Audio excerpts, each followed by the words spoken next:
नमस्ते दोस्तों, आप सुन रहे हैं श्री रूप सिंह चंदेल जी का लिखा हुआ उपन्यास सुखन साज धारावाहिक रूप से। आज सुनिए भाग 7। पिछले भाग में आपने सुना कि धीरे धीरे नीलिमा सिंह ने लालमणि जगलाल के साथ साहित्यिक गोष्ठियों में जाना शुरू कर दिया। नीलिमा की माँ ने भी मणिलाल जगलाल के बारे में जानने पहचानने की उत्सुकता जाहिर की। अब सुनिए आगे की कहानी। रात देर तक नीलिमा को नींद नहीं आई। वो लालमणि की उस बात पर सोचती रही कि चर्चा में आने के लिए लेखिकाएं और कवित्रियां किस प्रकार के हथकंडे अपनाती हैं। लालमणि ने यह भी कहा था कि डॉक्टर सजल त्रिपाठी जैसे कितने ही तथाकथित आलोचक, संपादक और लेखक हिंदी में केवल मौज मस्ती के लिए ऐसी लेखिकाओं और कवित्रियों को आसमान पर चढ़ाने की कोशिश करते रहते हैं। इस विचार के समाप्त होने के बाद उसे दूसरे विचार ने आ घेरा। वो लालमणि के बारे में सोचने लगी। लालमणि के बारे में वो केवल उतना ही जानती थी जितना उसने बताया था, केवल इतना ही कि वो दूरदर्शन लखनऊ से 2 वर्ष पहले स्थानांतरित होकर वहाँ आया था और मंडी हाउस सेंटर में था। RK पुरम में रहने की बात रचनाकार की गोष्ठी के समय मालूम हुई। मेरा किसी भी साहित्यकार से परिचय नहीं है। साहित्य में रहना है तो कुछ लोगों से परिचय होना ही चाहिए, तभी लोगों के बारे में और साहित्य में क्या हो रहा है जानकारी मिल सकती है। लेकिन क्या ये आवश्यक है? क्या केवल लिखना पर्याप्त नहीं? यदि मेरी कहानियाँ इस योग्य नहीं होती तब उन्हें कोई संपादक क्यों प्रकाशित करता? मैंने कभी अपना फ़ोटो किसी संपादक को नहीं भेजा और अब से पहले हिमांशु जोशी के अलावा किसी से मिली भी नहीं।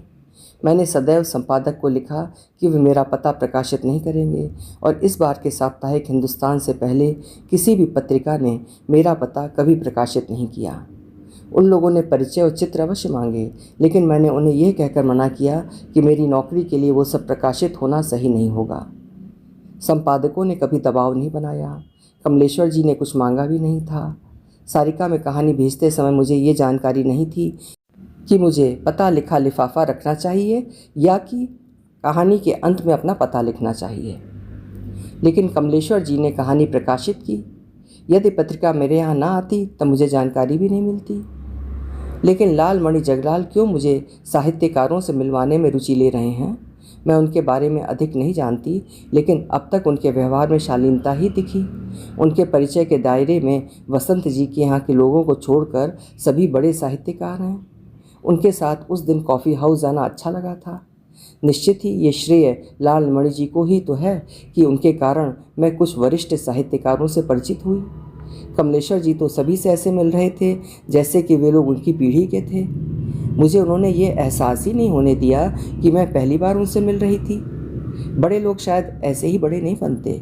उनके व्यवहार की उदारता भी उन्हें बड़ा बनाती है। किसी दिन कमलेश्वर जी को फ़ोन करके मैं अम्मा या निरुपमा के साथ कमलेश्वर जी के घर मिलने जाऊंगी। ग्रीन पार्क बहुत दूर नहीं है। उसके विचार ने फिर पलटी मारी।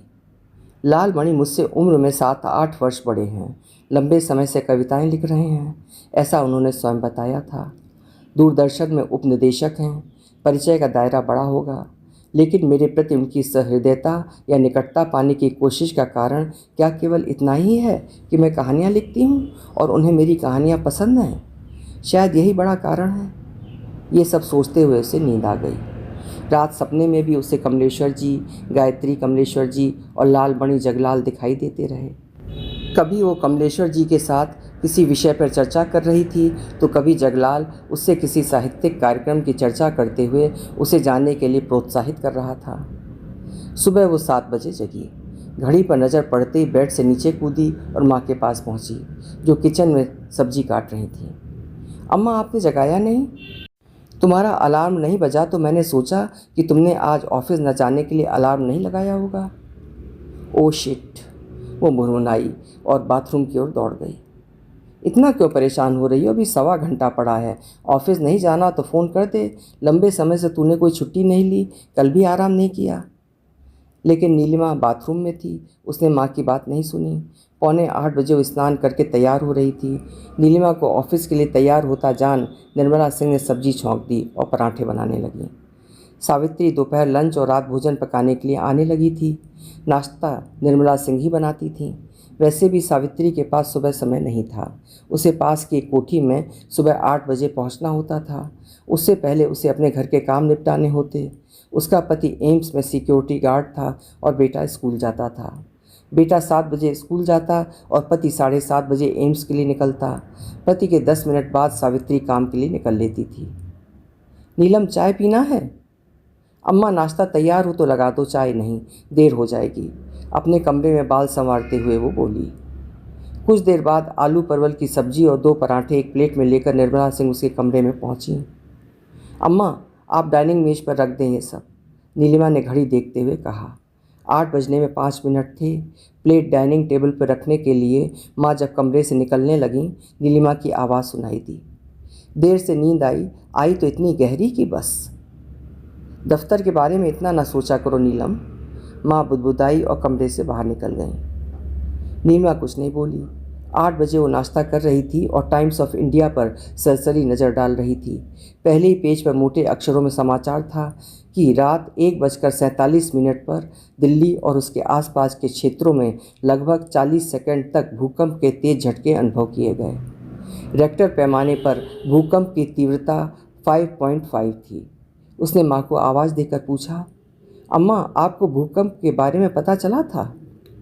कब आया था? किचन से ही निर्मला सिंह ने पूछा। 1:45 के लगभग।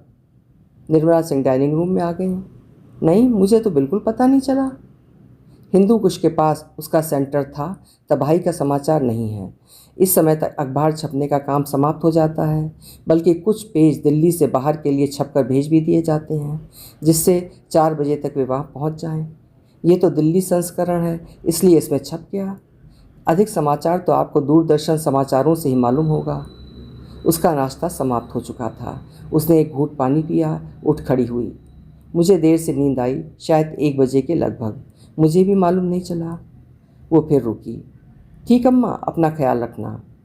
और बैग कंधे से लटकाकर वो ड्राइंग रूम के रास्ते बाहर निकलते हुए बोली, अम्मा, गेट बंद कर लो।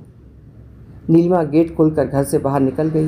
निर्मला सिंह बेटी को जाता तब तक देखती रहीं जब तक वो सड़क के मोड़ पर मुड़कर आंखों से ओझल नहीं हो गई।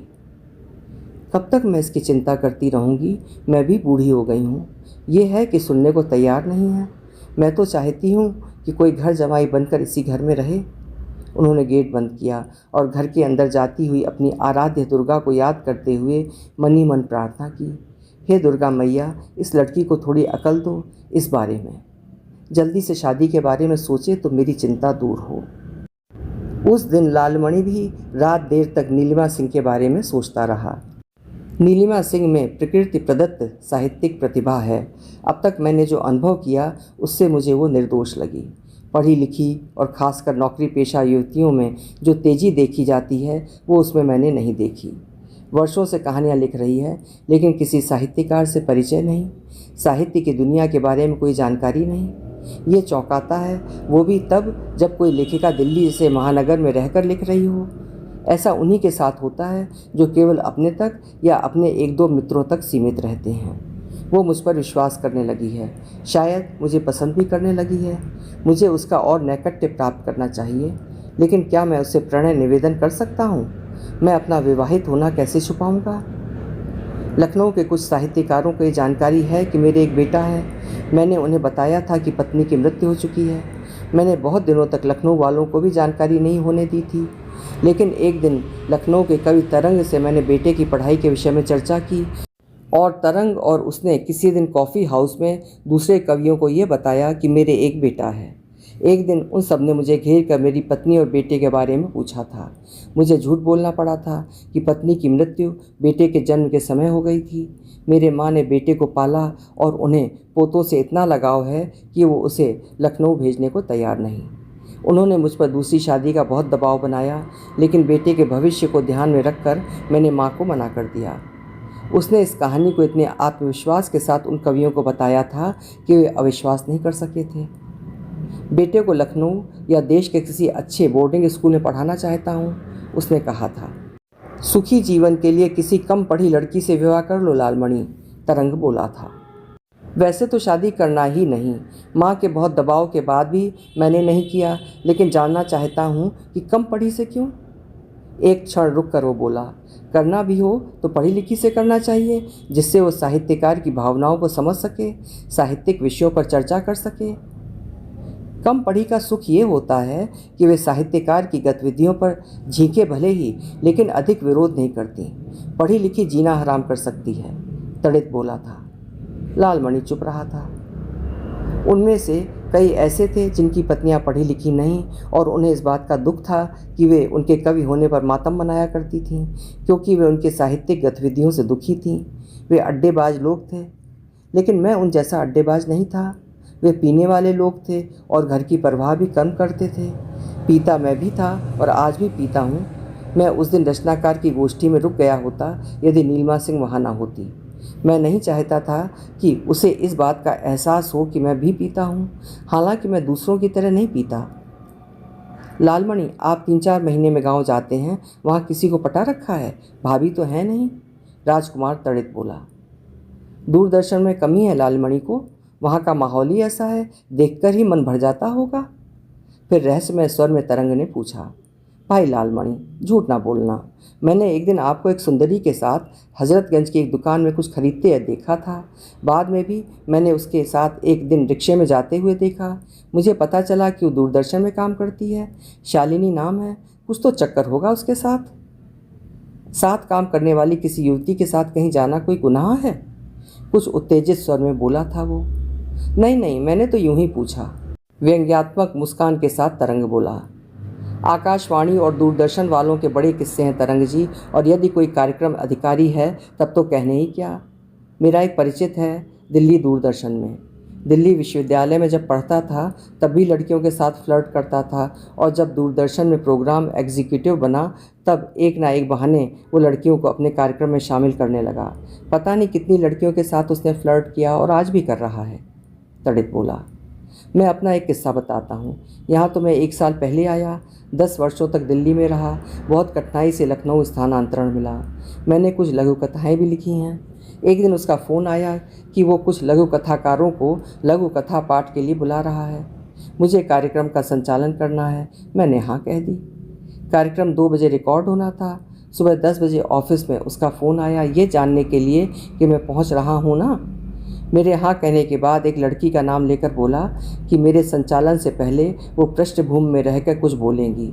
उसके बाद आप ये कहते हुए अपनी बात प्रारंभ करेंगे कि लघु कथा में व्यंग्य होना आवश्यक है। जिस लघु कथा में व्यंग्य नहीं वो लघु कथा नहीं होती। मैंने कहा कि मैं वो कहूँगा जो मुझे कहना होगा। मैं ये नहीं मानता कि लघु कथा में व्यंग्य होना ही चाहिए। मैंने ये भी कहा कि मेरे संचालन प्रारंभ करने से पहले किसी देवी जी का अप्रकट बोलने का क्या मतलब। वो चीख उठा कि प्रोग्राम एग्जीक्यूटिव वो है या मैं, और मैं क्या अपने को नामवर सिंह समझता हूँ। मैं भी चीखा और उसे कहा कि मैं वही कहूँगा जो मुझे कहना होगा, वो मुझे निर्देश नहीं दे सकता। हम एक दूसरे पर चीखते रहे और अंततः मैंने उसे मना किया कि वो किसी और से संचालन करवा ले। एक क्षण के लिए रुका तड़ित और उपस्थित लोगों पर नज़रें डालकर मुस्कुराते हुए बोला, अन्यथा न लेंगे जगलाल जी। साहित्यिक पत्रिकाओं के संपादकों से लेकर दूरदर्शन और आकाशवाणी में बहुत कुछ होता है। शायद ही कोई होगा जो सत्ता का दुरुपयोग ना करता हो। जहाँ सत्ता है वहाँ शोषण होता ही है। वो चुप रहा था और जल्दी उनके बीच से उठ गया था। सुई नीलिमा से शालिनी की ओर घूम गई थी। शालिनी उसकी सहायक थी। 25 वर्ष की थी जब वो चयन होकर आई। कविताएं लिखती थी। कविता ही उसे मेरे निकट ले आया और कविता प्रेम में बदल गया। हम मिलने लगे। मेरे निर्देशक की नज़र भी शालिनी पर थी, लेकिन उससे पहले वो मेरे निकट आ चुकी थी। निर्देशक को जब ये ज्ञात हुआ उसने अपना प्रयास छोड़ दिया था। शालिनी ने मुझसे शादी का दबाव बनाया, लेकिन मैंने उसे स्पष्ट कर दिया कि मैं शादी नहीं करूँगा। प्रेम केवल प्रेम तक ही सीमित रहेगा। मैं सदैव ये मानता रहा कि यदि कोई लड़की सहजता से अपने को किसी को सौंप देती है तब उस पर भरोसा नहीं किया जा सकता। वो भविष्य में किसी और के प्रति आकर्षित नहीं होगी, नहीं कहा जा सकता। ये आवश्यक नहीं, लेकिन ये संभव है। एक और कारण था कि शालिनी कविताएं लिखती थी, लेकिन उसमें अधिक प्रतिभा नहीं थी। उसकी कविताएं लचर होती, वो पढ़ती भी कम थी। मेरे संपर्क में आने के बाद हम कम ही सार्वजनिक स्थलों में एक साथ गए थे। एकांतिक क्षणों के लिए मैं होटलों का सहारा लेता, जहाँ मैं उसे अपनी पत्नी के रूप में परिचय देता। प्रायः लखनऊ से बाहर जाते। उसके घरवाले अधिक ही उदार थे। वो उन्हें कहती कि ऑफिस के काम से उसे बाहर जाना पड़ रहा है, कभी कानपुर तो कभी इलाहाबाद, किसी साहित्यकार का साक्षात्कार करने का बहाना तो कभी ऑफिस के कुछ लोगों के साथ घूमने जाने का बहाना। यद्यपि उसकी पत्नी कल्पना का बौद्धिक स्तर कुछ नहीं था, वो पूरी तरह घरेलू थी, लेकिन वो मेरे प्रति समर्पित थी तन मन से। मैं उसे छोड़ना नहीं चाहता था, लेकिन ये भी चाहता रहा कि कोई ऐसा हो जो बौद्धिक हो, जिसके साथ घर में भी मैं बौद्धिक बातें कर सकूं, जिसने मेरी तरह बहुत पढ़ा हुआ हो। साहित्य ही नहीं, देश विदेश, राजनीति, समाज आदि विषयों पर हम गंभीर चर्चा कर सकें। मैंने साहित्यकारों को भी छिछली बातें करते पाया है। उनके साथ घंटे 2 घंटे बिताए जा सकते हैं, लेकिन घर में तो किसी को नहीं बसाया जा सकता। और एक दिन शालिनी मुझसे ऊब गई। कब से निदेशक की उस पर नज़र थी। मुझसे संबंध रखते हुए ही वो निदेशक के निकट जा पहुंची थी। निदेशक का अपना बंगला था, बच्चे थे, लेकिन वो बहुत ऊंचा खिलाड़ी था। वो उसे ऑफिस के काम के बहाने अपने बंगले में बुलाता और पत्नी बच्चों को काम में बाधा न पहुंचाने के निर्देश देता। शालिनी उसकी पहली शिकार नहीं थी। दूसरी लड़कियों को भी वो अपने बंगले में ले जाता रहा था। उनमें शालिनी ही दूरदर्शन की थी, शेष वे थीं जिन्हें वो दूरदर्शन में कोई ना कोई कार्यक्रम देता था। एक रविवार मैं निदेशक के बंगले में शाम के समय किसी काम से पहुंचा। उन दोनों मेरे पास गाड़ी नहीं थी। मैं रिक्शे से उतर रहा था कि उसके बंगले से निकलते हुए मैंने शालिनी को देखा। शालिनी ने मुझे नहीं देखा था। वो तेज़ी से निकलकर सड़क पार करने लगी थी। उसकी नज़र ट्रैफिक पर थी। मैं कुछ देर तक रिक्शे पर बैठा रहा, रिक्शे वाले को पैसे देने के बहाने। सड़क पार करके जब शालिनी ने रिक्शा लिया, मैं रिक्शे वाले को पैसे देकर निदेशक के यहाँ गया। उस दिन के बाद मैंने शालिनी से दूरी बना ली। वो शायद पहले से ही मुझसे दूरी बनाना चाहती थी। कहाँ एक निदेशक और कहाँ सहायक निदेशक। उसके विचार ने फिर करवट ली। लेकिन नीलिमा सिंह हीरा है। जिस बौद्धिक खुराक की बात मुझे हर समय परेशान करती रहती है, वो नीलिमा सिंह के संग साथ से पूरी हो सकती है। लेकिन ये संभव कैसे होगा? एक ओर कल्पना और दूसरी ओर नीलिमा। सरकारी नौकरी ना होती तब भी ये संभव नहीं। उसकी विकलता बढ़ गई। नीलिमा का मासूम चेहरा कमरे में फैले अंधेरे के बावजूद उसकी आंखों के सामने घूमता रहा। रात 3 बजे तक वो नीलिमा के बारे में ही सोचता रहा। कुछ दिनों बाद लालमणि जगलाल का स्थानांतरण मंडी हाउस से संसद मार्ग मुख्यालय में हो गया। वो दूरदर्शन पर प्रति शनिवार को शाम 7 बजे प्रसारित होने वाले साहित्यिकी और सोमवार को सुबह 7:30 बजे नई किताब कार्यक्रम का इंचार्ज था। स्थानांतरित होने के 15 दिन बाद एक दिन जब प्रोग्राम एग्जीक्यूटिव उसके साथ अगले महीने बुलाए जाने वाले साहित्यकारों की सूची लेकर उससे चर्चा करने पहुंचा, उसने कुछ साहित्यकारों के नाम बदलते हुए उसे उन साहित्यकारों को फ़ोन करके उन्हें सूचित करने और उनकी अनुमति मिलने के बाद उन्हें पत्र भेजने के लिए कहा। साहित्यिकी में एक शनिवार कहानी पाठ के लिए उसने नीलिमा सिंह का नाम लिखते हुए उसे नीलिमा के ऑफिस और घर का फ़ोन नंबर दिया और उसी दिन बात करके रिकॉर्डिंग करने का समय लेने के लिए कहा। वो चाहता था कि नीलिमा का कार्यक्रम दूसरे शनिवार को प्रसारित हो, जिससे अवकाश होने के कारण वो स्वयं देख सुन सके। प्रोग्राम एग्जीक्यूटिव ने उसके यहाँ से लौटकर नीलिमा को ऑफिस फ़ोन किया। उसके पीए ने बताया कि वो सीट पर नहीं है। एग्जीक्यूटिव ने अपना फ़ोन देते हुए पीए से कहा कि जब भी नीलिमा जी आएंगी वो दूरदर्शन में उसे फ़ोन कर लेंगी। लेकिन नीलिमा उस दिन इतना व्यस्त रही कि फ़ोन नहीं कर पाई। प्रोग्राम एग्जीक्यूटिव ने रात 8 बजे उसे घर फ़ोन किया। फ़ोन निर्मला सिंह ने उठाया। नीलिमा अपने कमरे में थी। माँ ने आवाज़ दी, नीलम, दूरदर्शन से कोई तुमसे बात करना चाहता है। दूरदर्शन का नाम सुन नीलिमा ने सोचा कि लालमणि होंगे। ऑफिस में दिन भर की व्यस्तता के कारण वो थकी हुई थी और चाय पीकर कुछ देर आराम करना चाहती थी। एक बार उसने सोचा कि वो माँ को मना करने के लिए कह दे, लेकिन माँ ने ऊंची आवाज़ में ड्राइंग रूम से आवाज़ दी थी, जिसका अर्थ था कि फ़ोन पर उस ओर के व्यक्ति ने भी सुन लिया था कि नीलिमा घर में है। वो अनमने मन से उठी और शिथिल आवाज़ में हेलो कहा। मैडम। सुनते ही उसे आवाज़ किसी अन्य व्यक्ति की लगी। उधर से आवाज़ आई, मैं दूरदर्शन के प्रोग्राम एग्जीक्यूटिव नीलकांत बोल रहा हूँ। जी। नीलिमा केवल इतना ही बोली। उसके स्वर में उदासी थी। उसने सोचा कि लाल मणि ने उससे उसकी कहानियों की चर्चा की होगी और नीलकांत ने भी उसकी कहानियाँ पढ़ी होंगी और स्वयं भी लिखते होंगे, तो शायद मिलने की बात करेंगे। मैडम, हम साहित्यिकी कार्यक्रम में अगले माह के दूसरे शनिवार को आपका कहानी पाठ प्रसारित करना चाहते हैं। आप रिकॉर्डिंग के लिए कब आ सकती हैं? ओह, नीलकांत चुप रहा। कुछ देर नीलिमा भी चुप रही, फिर बोली, 1-2 दिन में आप पूछ लेंगे। मैडम, अपने घर का पता बता दें जिससे कॉन्ट्रैक्ट लेटर आपको भेज सकूं। नीलिमा ने उसे घर का पता नोट करवाया। उसने धन्यवाद दिया। 2 दिन बाद प्रोग्राम एग्जीक्यूटिव ने नीलिमा सिंह से बात करने के बारे में पूछने पर उसने बताया कि बात की थी और आज वो उनसे रिकॉर्डिंग की तिथि और समय पूछेगा। वो नीलिमा पर ही क्यों रुचि ले रहा है, इसलिए लाल मणि ने दूसरे साहित्यकारों से भी बात करने के बारे में उससे पूछा। उसी दिन एग्जीक्यूटिव ने नीलिमा से ऑफिस में बात की और अगले दिन दोपहर 1 बजे का समय रिकॉर्डिंग के लिए तय किया। उसने उसे कहा कि वो कॉन्ट्रैक्ट तैयार करवा कर रखेगा, घर न भेजकर वहीं उसे दे देगा। कोशिश होगी कि रिकॉर्डिंग के बाद पारिश्रमिक का चेक भी उसे दे सके। अगले दिन नीलिमा दूरदर्शन केंद्र पहुंची। रिसेप्शनिस्ट ने नीलकांत को फ़ोन किया। आपसे मिलने नीलिमा सिंह जी आई हैं। नीलकांत ने रिसेप्शन में नीलिमा सिंह के उस दिन 1 बजे रिकॉर्डिंग के लिए आने के बारे में सूचित कर दिया था। लाल मणि ने उसे कहा था कि आने पर वो उसे उनके कमरे में ले आएगा। रिसेप्शन से सूचना मिलने के बाद नीलकांत स्वयं नीलिमा को लेने रिसेप्शन गया और उसका प्रवेश पास बनवा कर लाल मणि के पास ले गया।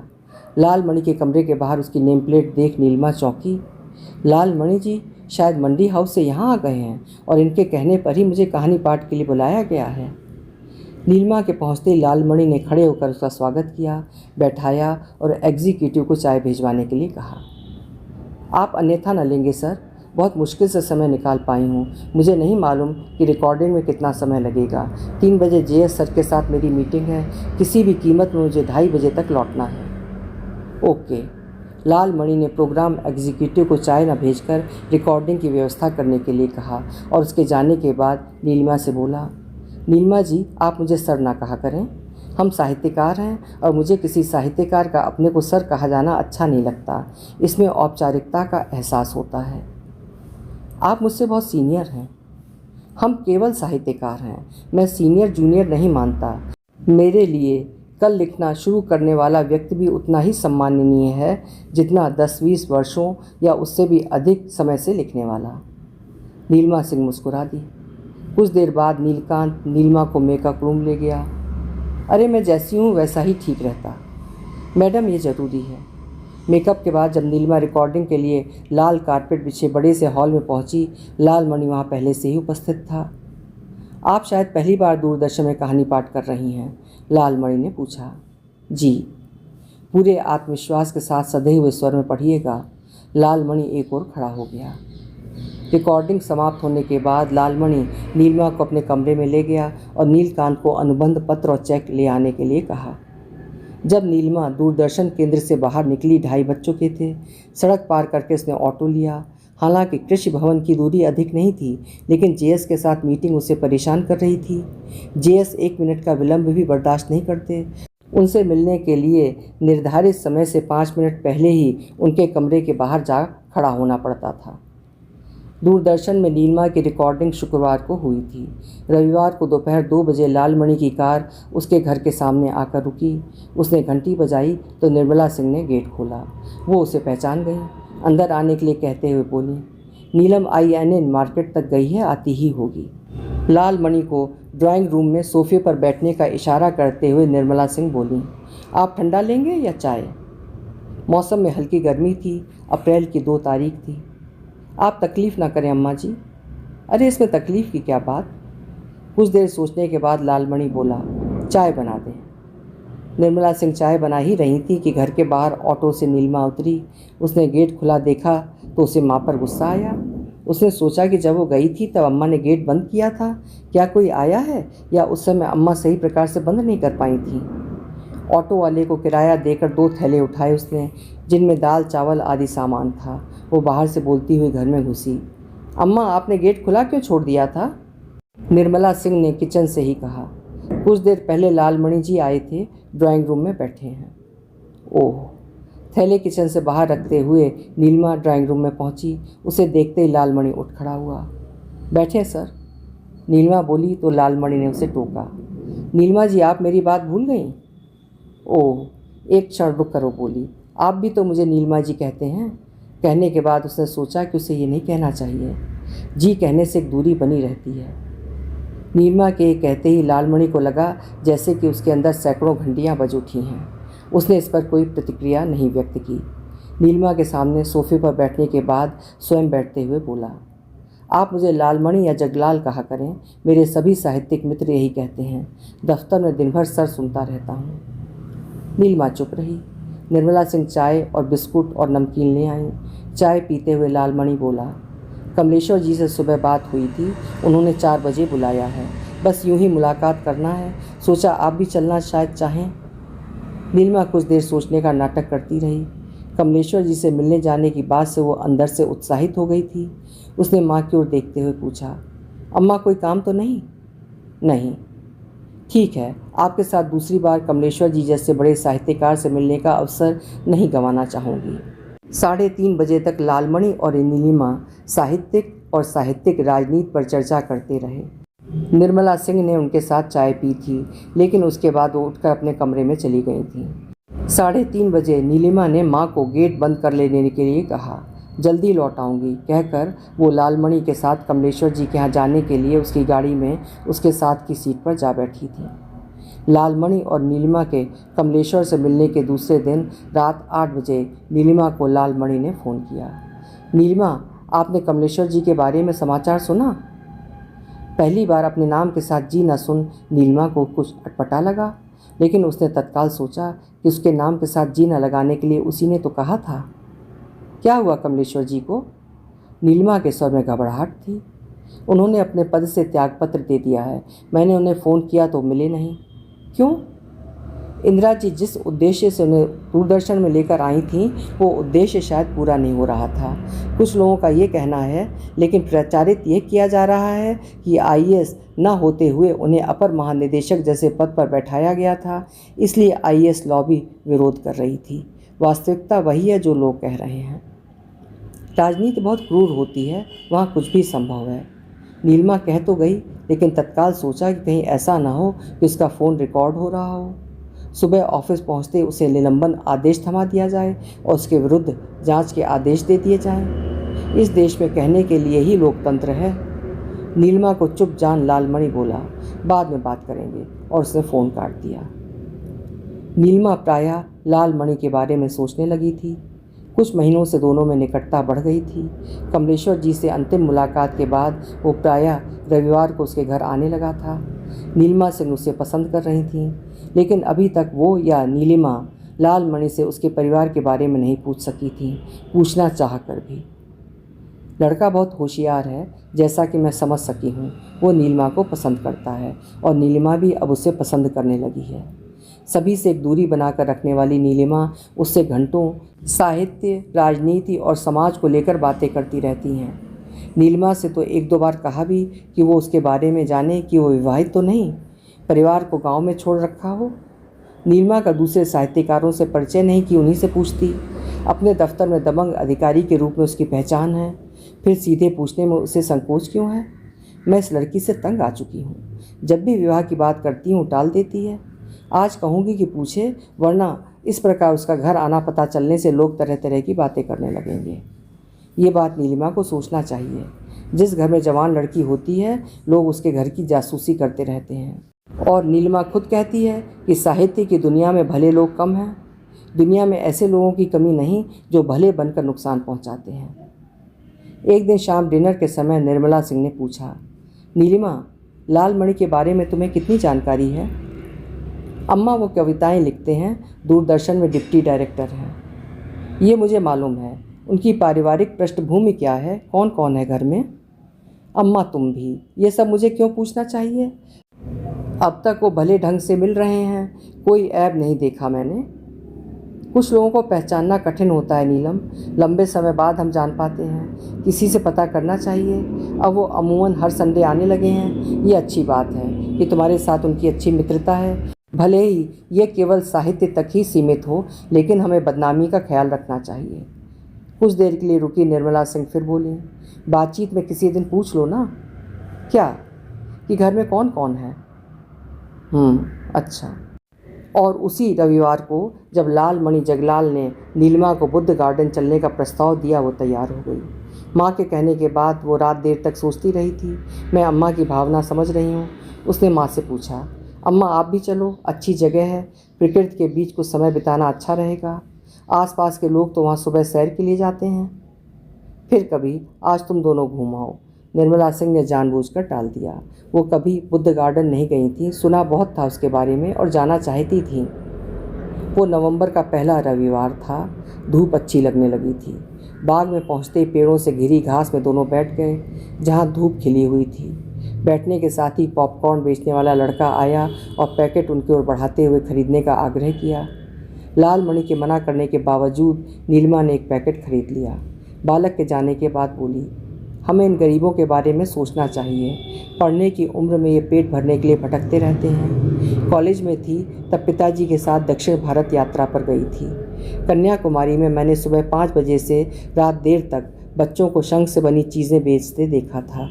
वही बच्चे जिन्हें सुबह 5 बजे तब देखा था जब हम सूर्योदय देखने गए थे, और रात तब देखा जब हम सूर्यास्त देखकर वापस लौट रहे थे। उन्हें ही लेकर मैंने दलदल कहानी लिखी थी, जिसे कमलेश्वर जी ने सारिका में प्रकाशित किया था। याद होगा कि जब कॉन्स्टिट्यूशन क्लब में आपने उन्हें मेरा परिचय दिया था, उन्होंने छूटते ही कहा था, मैंने नीलिमा की दलदल कहानी प्रकाशित की थी। याद है। लालमणि ये कहते हुए सोच रहा था कि किस किस का ख्याल रखा जाए। ये काम सरकारों का है कि वे इन बच्चों का ख्याल रखें। लेकिन तभी उसने ये भी सोचा कि ये लड़की कितनी संवेदनशील है। संवेदनशील है तभी ना कहानीकार है। काश मुझे इस लड़की का स्थायी संग साथ मिलता। लालमणि नीलिमा से पहली बार मिलने के बाद से ही ये बात सोचता आ रहा था। उसने कई बार चाहा भी कि वो उसे प्रस्ताव दे, लेकिन कह नहीं पा रहा था। लेकिन आज वो तय करके आया था कि वो उसे प्रस्ताव देगा, और इसके लिए उसने कहानी भी गढ़ ली थी। दोनों देर तक चुप रहे। चुप्पी को तोड़ते हुए नीलिमा ने पॉपकॉर्न का पैकेट लालमणि की ओर बढ़ाते हुए कहा, लीजिए, आप भी लें। कुछ दाने लेने के बाद वो बोला, नीलिमा आप बहुत ही संवेदनशील हैं। नीलिमा उसकी ओर देखने लगी। वही बोला, तभी इतनी अच्छी कहानियाँ लिख लेती हैं। मैं आपकी कहानियों का ही प्रशंसक नहीं हूँ, आपका भी मुग्ध कंठ से प्रशंसक हूँ। मुझे पहली बार पता चला, नीलिमा ने शरारतन कहा। मैं बहुत ही संजीदगी के साथ एक बात कहना चाहता हूँ, पसंद नहीं आएगी तब अन्यथा न लेंगी। नीलिमा उसकी ओर देखने लगी, बोली नहीं। लालमणि देर तक चुप रहा, उपयुक्त शब्द तलाशता रहा कहने के लिए।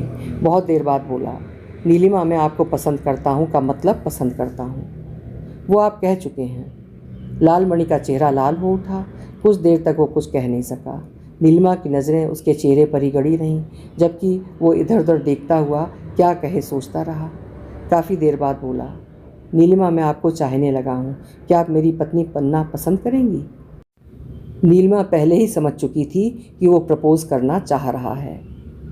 लालमणि आप मेरे बारे में लगभग सब कुछ जान चुके हैं, लेकिन हम आपके बारे में केवल इतना ही जानते हैं कि आप कवि हैं और दूरदर्शन में नौकरी करते हैं। मैं वो सब आपको बता देना चाहता हूँ, उसके बाद आप स्वयं निर्णय कर सकती हैं। यदि आपका निर्णय मेरे अनुकूल रहा तब मैं आपकी अम्मा जी से बात करूँगा, किसी और से भी करना होगा तब उनसे भी। नीलिमा चुप रही।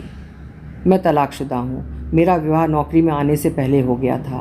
पिताजी ने अपने एक मित्र को वचन दिया था और मुझे पिताजी की प्रतिष्ठा का ख्याल रखते हुए विवाह करना पड़ा था। वो लड़की 8वीं तक पढ़ी थी। वो भी कोई समस्या नहीं थी। वो न केवल फूहड़ थी, बल्कि मेरे घर आते ही उसने मेरी माँ का जीवन कठिन बना दिया था। रोज़ के लड़ाई झगड़े। वास्तविकता ये कि उसे समझना कठिन था। मैं उसे लखनऊ ले आया। वो किस बात पर झगड़ने लगेगी कहना कठिन था। पिताजी के मित्र को अपनी बेटी के स्वभाव के बारे में जानकारी थी, लेकिन उन्होंने उसे छुपाया था। कौन बताता ये सब? लखनऊ में एक बार मैं उसे एक मित्र की पार्टी में लेकर गया। उसने वहाँ किसी बात पर हंगामा खड़ा कर दिया।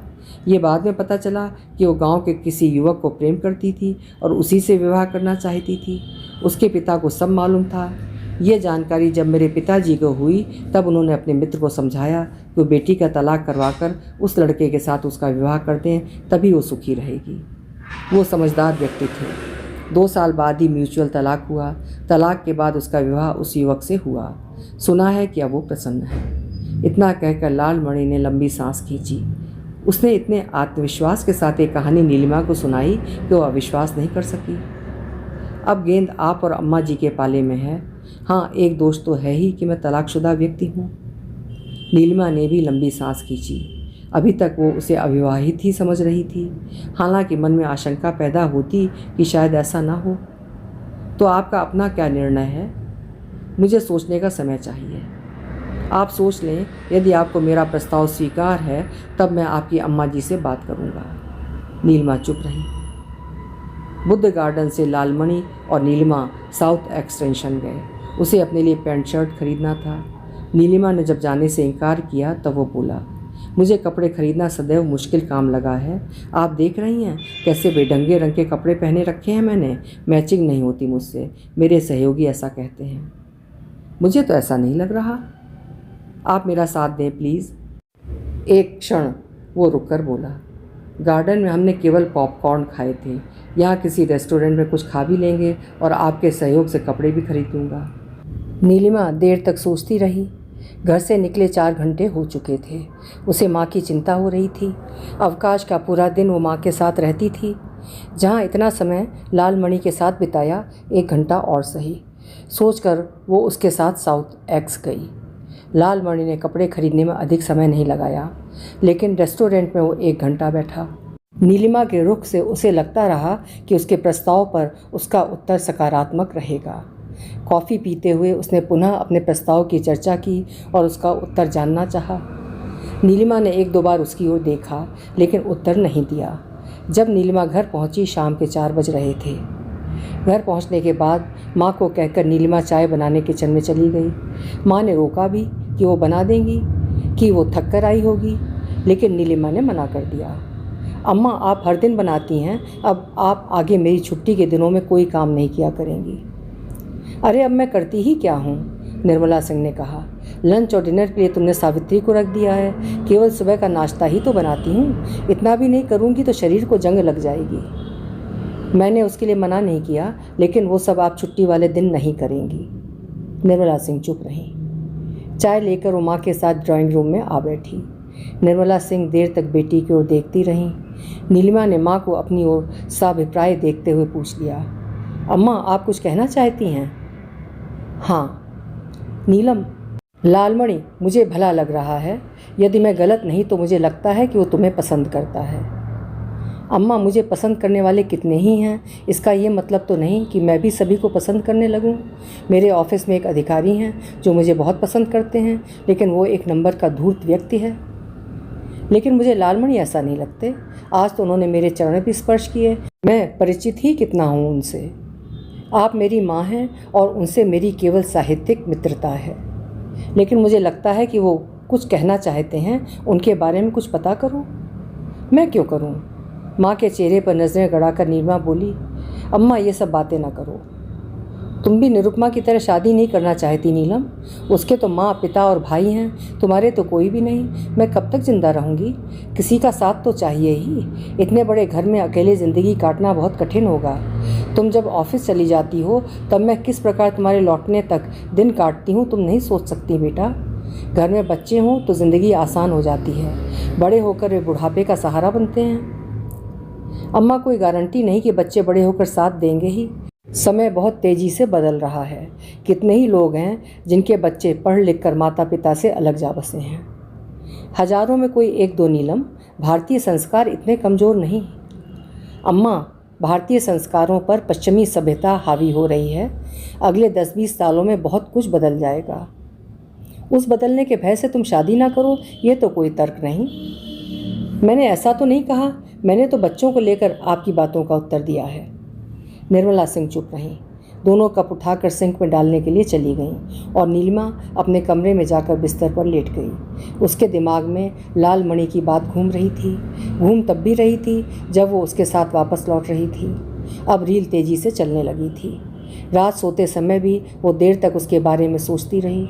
ऑफिस में जब भी काम से कुछ मिनट की फुर्सत होती, लालमणि उसके सामने आ खड़ा होता। अंततः उसने सोचा कि शादी एक जुआ है। लालमणि एक साहित्यकार हैं और जैसा कि अम्मा ने कहा कि वो उन्हें एक भले व्यक्ति लगते हैं। पहले दिन से लेकर अब तक मैंने भी यही अनुभव किया। तो क्या मुझे हाँ कह देना चाहिए? वो 2 दिनों तक ऊहापोह में पड़ी रही। तीसरे दिन रात 8:30 बजे लालमणि का फ़ोन आया। फ़ोन निर्मला सिंह ने उठाया। उस समय नीलम अपने कमरे में ऑफिस से लेकर आई एक फ़ाइल पर काम कर रही थी। नीलम, लालमणि का फ़ोन है। नीलम को उस समय लालमणि का फ़ोन आना अच्छा नहीं लगा। जिस ड्राफ्ट पर काम कर रही थी उसने उसे उलझा रखा था, फिर भी उसने फ़ोन अटेंड किया। सॉरी आपको डिस्टर्ब किया नीलम, लालमणि बोला। व्यस्त थी? ऑफिस का कुछ काम कर रही थी। घर में ऑफिस साथ लेकर आती हैं? मंत्रालय में हूँ और प्रायः ऐसा होता है। ओह, कोई ख़ास बात? नीलम के स्वर में बात जल्दी समाप्त करने का भाव था। कल लंच के समय आपसे आकर मिल सकता हूँ? वो तो कल की स्थितियों पर निर्भर करेगा। कोई ख़ास बात है? नीलम जानती थी कि लालमणि उसका निर्णय जानने के लिए मिलने की बात कह रहा था, फिर भी अनजान बनती हुई पूछा। कल ही बताऊँगा। कल आने से पहले एक बार फ़ोन कर लेंगे। ओके। अगले दिन 1 बजे लालमणि ने फ़ोन करके आने के बारे में पूछा। नीलिमा ने बुला लिया। 1:30 बजे वो लालमणि के साथ बाहर निकल गई और दोनों बोट क्लब तक टहलते हुए गए। लालमणि वहाँ लॉन में बैठना चाहता था। मेरे पास केवल आध घंटा है, लौटने के लिए मुड़ते हुए नीलिमा बोली। ओके। लालमणि देर तक चुप उसके साथ चलता रहा। रेल भवन के गोल चक्कर के पास पहुंचकर उसने कहा, नीलिमा, आपने मेरे प्रस्ताव पर क्या विचार किया, यही जानने आया था।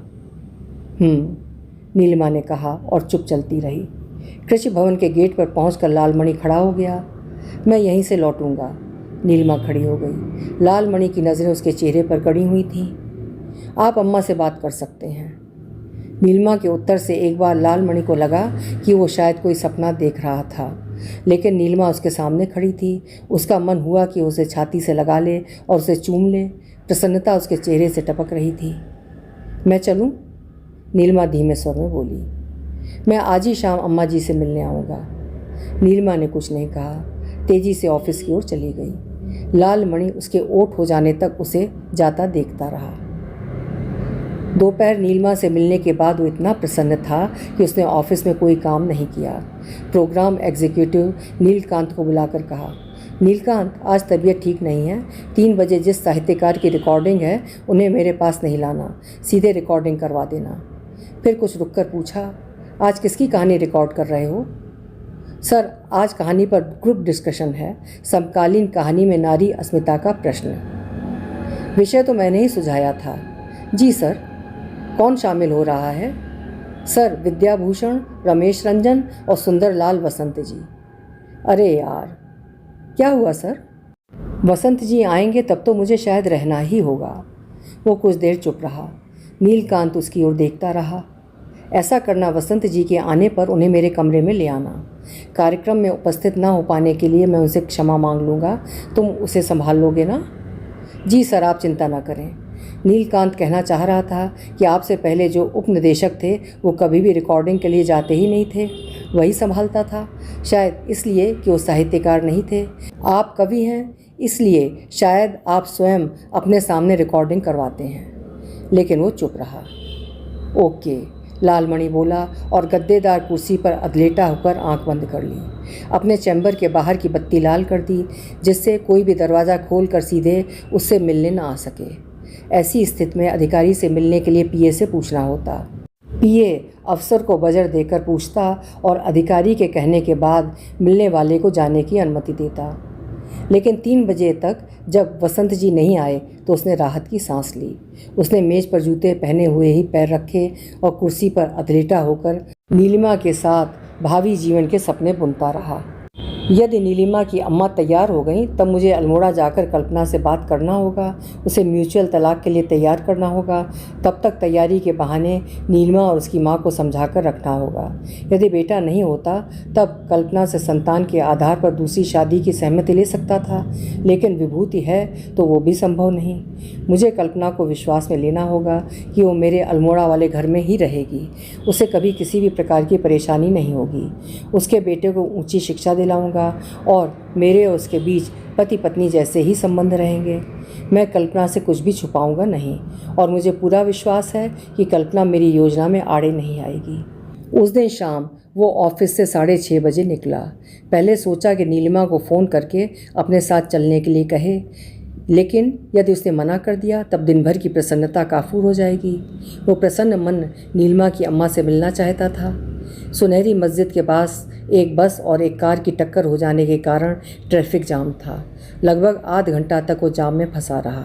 उसने सोचा कि उसकी तरह संभव है कि नीलिमा की बस भी जाम में फंसी हो, लेकिन बस और कार की टक्कर से पहले नीलिमा जिस बस में घर के लिए निकली थी वो वहाँ से गुजर चुकी थी। जब वो नीलिमा के निवास पर पहुंचा 7:30 बज चुके थे।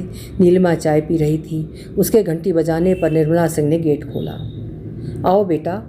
निर्मला सिंह द्वारा बेटा कहते ही उसने लपक कर उनके पैर छू लिए। निर्मला सिंह ने आशीर्वाद दिया।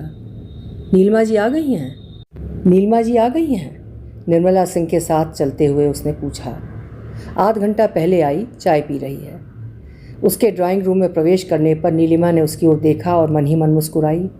उसने हेलो कहा तो नीलिमा ने हाय करते हुए चाय चलेगी पूछा। निश्चित ही।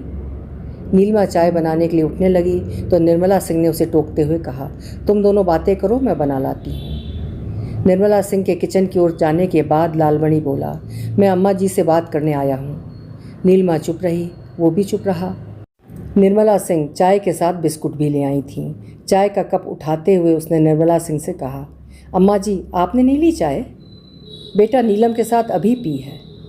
वो चुप रहा, सोचता रहा कि वो अपनी बात कैसे प्रारंभ करे।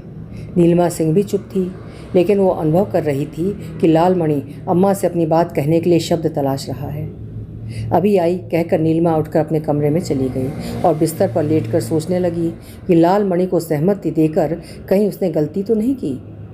अम्मा ने नाक में दम कर रखा है। मैं तो निरुपमा की तरह रहना चाहती हूँ, लेकिन दुनिया के 90% लोग शादी करके गलती ही करते हैं। लालमणि के बारे में मैं कुछ भी नहीं जानती, तो क्या मुझे कमलेश्वर जी से पूछना चाहिए था? ये मंडी हाउस में था जहाँ ये था, लेकिन कमलेश्वर जी को किसी की निजी ज़िंदगी से क्या लेना देना? मैं परिचित ही कितने लोगों से हूँ। हिमांशु जोशी से उस दिन कॉफ़ी हाउस में दूसरी बार मिली थी। मुझे लालमणि को हाँ करने से पहले एक बार उनसे पूछना चाहिए था। मैं ना पूछती, निरुपमा को कह सकती थी कि उनसे बात करने के लिए, बल्कि अम्मा को कहती कि वो उनसे मिलती। शायद उन्हें कुछ जानकारी होती। वो भी कुमाऊँ के हैं और ये भी, लेकिन मैं भी भावावेश में बह गई और वो अम्मा से बात करने आ गया। काश अम्मा को ही अकल आ जाए कि वो तुरंत हाँ न करें। कुछ देर के लिए उसके विचार रुक गए। कुछ देर बाद उसने सोचा, हाँ कर देने का मतलब ये नहीं है कि हम कल ही विवाह कर लेंगे। इस बीच में पता किया जा सकता है। जब नीलिमा विचारों में खोई हुई थी, लालमणि निर्मला सिंह को नीलिमा से विवाह का प्रस्ताव दे रहा था। उसने ये भी कहा कि नीलिमा से वो पूछ चुका है और उसे उसका प्रस्ताव स्वीकार है। नीलम को स्वीकार है तब मुझे क्या आपत्ति बेटा? निर्मला सिंह के इतना कहते ही लालमणि उनके पैरों में झुक गया। निर्मला सिंह ने उसे अपनी छाती से लगाते हुए कहा, बेटा तुम दोनों सुखी रहो। एक माँ के लिए इससे बड़ी बात क्या हो सकती है? अम्मा जी, एक बात मैं आपको बता देना चाहता हूँ जिससे जीवन में आगे कोई गलत फहमी ना हो। निर्मला सिंह लालमणि के चेहरे की ओर देखने लगी।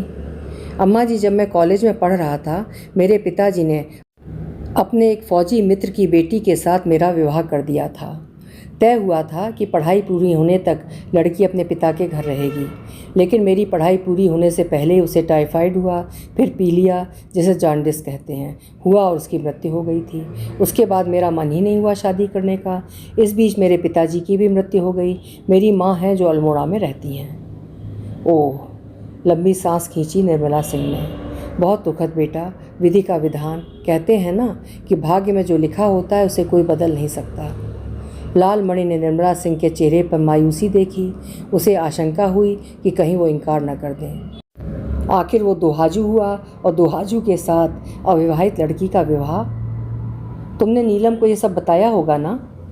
मेरा साहस नहीं हुआ अम्मा जी। बहुत खुले दिल से कह रहा हूँ कि नीलम जी को मैं इतना चाहने लगा हूँ कि मैं उन्हें खोना नहीं चाहता था। ये वो कह तो गया, लेकिन तत्काल सोचा कि ये बात उसे नीलिमा को कहनी चाहिए थी। मैं नीलम से बात करूँगी। लालमणि बहुत ही दयनीय और याचक भाव से निर्मला सिंह को देखता रहा। अभी नहीं, उसे समझाऊंगी। लालमणि समझाऊंगी से समझ लिया कि अम्मा जी को आपत्ति नहीं है। उसने उठकर उनके पैर छुए और पैंट की जेब से गाड़ी की चाबी निकालकर जाने के लिए उद्यत होते हुए कहा, अम्मा जी, मुझे आपके उत्तर की प्रतीक्षा रहेगी। मैं कल दिन में आपको फ़ोन करूँगा। निर्मला सिंह बोली, नीलिमा से नहीं मिलोगे? उन्हें आराम करने दें, कल मिलूँगा। ठीक, निर्मला सिंह बोली और गेट बंद करने के लिए लालमणि के साथ चल दी। अभी आप सुन रहे थे उपन्यास सुखन साज का भाग 7। उपन्यास की शेष कहानी सुनिए अगले एवं अंतिम भाग 8 में।